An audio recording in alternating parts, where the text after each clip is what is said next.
заходит прекрасно, хорошо. Абсолютно.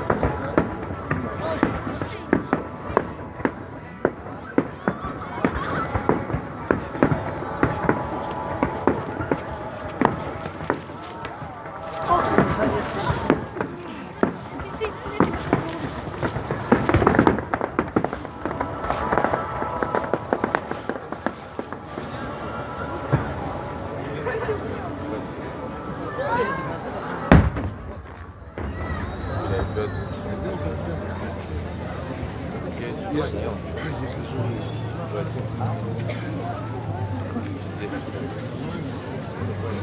Считаю, что Считаю, курить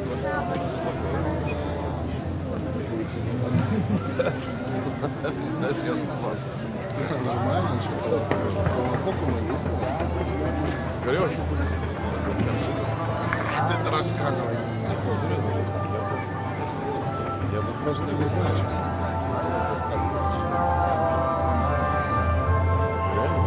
Или бы сигареты купили? Нет. Я могу. Ничего не купил?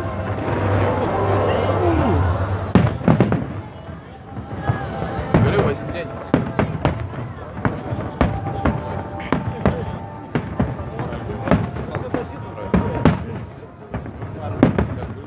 Я вчера встретил, он мне такой рассказывает.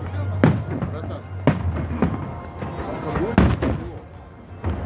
Ты вообще не пей никогда. Ты вообще никогда не пей. А я стою, слушаю его. Я и так не буду. Ну вот такой перегарищик. И я понимаю, что через час все, что он мне говорил насчет пипей,